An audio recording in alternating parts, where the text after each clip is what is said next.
Une des raisons qui rend le PHP très intéressant et indispensable au développement web, c'est que il permet d'interagir avec des bases de données. Donc on sera forcément obligé de passer par PHP pour créer un site internet par exemple qui propose l'enregistrement des membres, puisqu'il va falloir stocker ces membres dans une base de données. Donc avant de commencer cette formation, je répète qu'il serait vraiment préférable pour vous que vous suiviez la formation base de données que vous pouvez retrouver ici. Dans cette formation, je vous parle du langage SQL et on apprend vraiment le vocabulaire des bases de données, comment sont construites les bases de données, qu'est-ce qu'il faut pour qu'une base de données fonctionne, etc. On voit toute la structure. Donc c'est une formation assez courte, je sais plus exactement, peut-être 2, 3 ou 4 heures maximum. Donc ça passe assez vite et c'est vraiment important que vous la suiviez. Donc c'est pas obligatoire, mais c'est extrêmement important et avantageux pour vous si vous savez bien utiliser donc les bases de données. Donc là on va faire quelque chose qui est assez visuel, je vais vous montrer comment construire vos bases de données avec les outils de WAMP, donc en l'occurrence phpMyAdmin, que vous pouvez retrouver ici en cliquant sur phpMyAdmin. Ou sinon lorsque vous êtes sur localhost, vous avez sûrement phpMyAdmin ici en bas, et vous atterrissez sur la page de phpMyAdmin.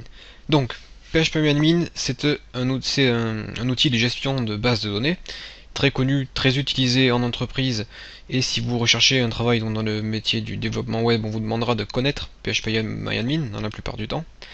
Il faut savoir que beaucoup d'hébergeurs, dont OVH qui est un des leaders français, intègrent phpMyAdmin donc sur les serveurs. Du coup, ce que vous apprenez ici, ça sera valable aussi pour vos sites internet. Donc on va utiliser ceci. Vous allez voir, c'est très facile à comprendre. Puis c'est assez intuitif. Donc vous lancez phpMyAdmin et on va commencer ensemble à créer nos bases de données. Donc je ne pourrais pas vous mettre dans le dossier de téléchargement ce que je vais faire, comme je l'ai fait jusqu'à maintenant pour les scripts PHP. Là vous allez être obligé de recopier ce que je fais, mais vous suivez pas à pas ce que je vais faire, c'est vraiment ultra facile, il y a très peu de manipulation en fait. Donc première des choses à faire, c'est créer une base de données. On va donc créer notre première base de données. Moi, je vais prendre pour exemple formation facile et je vais faire la base de données qui va me permettre de gérer mes formations et mes ventes donc sur le site. Du coup, je vais créer une base de données qui va rassembler mes produits. Je clique ici sur base de données. J'atterris sur cette page. Vous devriez normalement avoir déjà quelques bases de données par défaut. Vous n'y touchez pas, c'est ce qui permet de faire fonctionner le logiciel. Donc nous, on va créer une base de données ici. Et en cliquant ici, vous allez pouvoir entrer un nom. Donc moi, je vais rentrer formation facile. Et je clique sur créer. Donc ma base de données a bien été créée. Et on peut la retrouver ici. Je clique dessus. Et là, j'arrive sur ma base de données formation facile. Donc, si vous avez suivi la formation base de données, vous devez savoir qu'une base de données contient des tables. Donc, au moins une table. Une table, c'est quoi? C'est quelque chose où on va pouvoir stocker des données. Par exemple, je vais créer une table produit. Je vais pouvoir stocker des informations, des caractéristiques sur mes produits et donner une valeur à chacune de ces caractéristiques.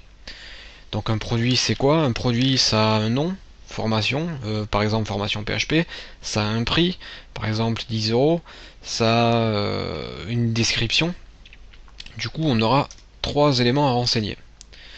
Par contre, si vous avez suivi la formation SQL, vous devez vous souvenir qu'on a besoin de différencier chaque produit. Par exemple, un auteur peut écrire plusieurs livres. Imaginons, bon, un cas extrême, un auteur écrit plusieurs livres, mais ce livre est édité par 2 maisons d'édition, donc on aura le même auteur qui aura écrit 2 livres avec le même titre, mais pas édité par la même maison d'édition. Du coup, ça sera compliqué pour nous de s'y retrouver. C'est comme si moi je propose 2 formations Unity, ça sera assez compliqué de savoir quelle formation Unity est laquelle. Donc ce qu'on fait, c'est qu'on va créer pas 3, mais 4 colonnes, donc 4 champs, et on va créer donc un champ unique, une clé primaire, ce que j'appelle un identificateur, un identifiant. Ça va nous permettre de différencier de façon unique chaque produit qui se trouvera dans ma table produit. Donc je vais vous montrer ça, je clique sur exécuter, là ça me crée ce que je veux retrouver dans ma base de données. On va devoir remplir donc nos colonnes. Quelles sont les caractéristiques? J'ai dit qu'on avait besoin de la formation. Quelle formation je propose? La formation, ça a un prix, donc le prix de la formation, ça a une description. Et comme je vous l'ai dit, on a besoin de quelque chose d'unique pour différencier chacune des formations. Je vais l'appeler ID, un identificateur. Et cet identificateur sera unique et chaque formation en aura un donc totalement différent. Du coup, on va pouvoir cibler de façon précise une formation parmi les autres. Donc mon identifiant sera de type int, integer, entier. Un entier, donc 1, 2, 3, 4, 5, 6, 7, 8, etc. Cet identificateur sera la clé primaire. Clé primaire, donc unique. Donc ça encore une fois, vous devez avoir suivi la formation SQL pour bien comprendre. Les clés primaires, ça sert à différencier chacune des lignes de notre table. Et on va cocher AI, qui veut dire auto-increment, donc qui va incrémenter automatiquement la valeur de nos produits à chaque fois qu'on va rentrer un nouveau produit. Vous pouvez laisser un commentaire si vous voulez ici. La formation, donc le titre de ma formation, ça sera un varchar. Un varchar nous permet d'entrer 255 caractères au maximum, donc nous on va marquer 60, parce que le titre de la formation ne dépassera jamais 60 caractères. Le prix, donc normalement c'est un float. Float, ça nous permet d'avoir des chiffres à virgule, mais pour des raisons de simplicité, je vais laisser un int. Donc le prix sera forcément entier. Et la description, ça sera un texte. Un texte, donc un texte c'est plus long qu'un varchar. Donc là, encore une fois, pour des soucis de simplicité, on ne touche à rien, on va juste renseigner ça. Je clique sur sauvegarder, et là, ma table a bien été créée.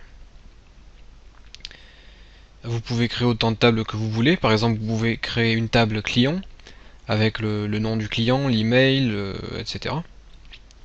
Et on va pouvoir travailler donc dans cette table. Là, je peux cliquer sur ma table, histoire d'avoir une vue d'ensemble sur ce que contient ma table, donc comment elle est formée, quelle est la structure de ma table. On voit bien que j'ai 4 champs, l'identifiant, l'information, le prix, la description. Là j'ai le type de mes champs, j'ai des valeurs par défaut, etc. Je peux les modifier si je veux, je peux les supprimer, etc. Je peux ajouter ou supprimer des champs. Si par exemple je vais ajouter un champ en fin de table, avec l'auteur de l'information, je clique sur exécuter et ça va m'ajouter un champ en fin de table. Donc là on va laisser ça comme ça. Ce que je fais, c'est que je vais cliquer sur insérer, et insérer, ça va me permettre de pouvoir insérer donc des données dans ma table. Alors, on va commencer. L'identifiant, je vous ai dit qu'il était automatique, auto-incrémente, donc on ne va pas y toucher. Ma formation ici, eh bien c'est la formation que je propose. On va dire Unity. Le prix de la formation, on va marquer 30. Et la description, eh bien on écrit une petite description. Donc je fais un petit zoom. Unity 3D est un logiciel qui permet de développer des jeux 3D facilement grâce à de nombreux outils simples d'utilisation. Donc là, j'ai écrit une petite description sur Unity. Je descends et je vais marquer, je vais remplir en fait ma seconde formation, et je vais par exemple parler de la formation PHP. On va mettre le prix 20. Le PHP permet de développer des sites internet dynamiques, etc. Ensuite, une fois que j'ai fait ça, bon, je vais déjà exécuter ça. Donc là, si vous avez suivi la formation SQL, vous voyez que ce que j'ai fait en fait dans mon tableau, donc créer ma table formation avec Unity, etc. J'ai en fait créé des requêtes. Et ce logiciel, PHPMyAdmin, cette interface, va m'écrire lui-même, automatiquement, toutes les requêtes que j'ai entrées. Donc là, PHPMyAdmin m'a créé ma formation, en fait, m'a rempli les produits Unity et PHP. Et là, on voit la requête SQL qui s'affiche ici. Vous pouvez même modifier des requêtes, vous avez les boutons, etc. qui vont vous permettre de continuer à modifier ces requêtes. Alors ce que je voudrais faire, c'est cliquer à nouveau sur insérer. Je vais vite fait ajouter quelque chose, par exemple web, prix 0, création de site web avec HTML et CSS. Voilà, j'exécute, ça me crée bien ma nouvelle table.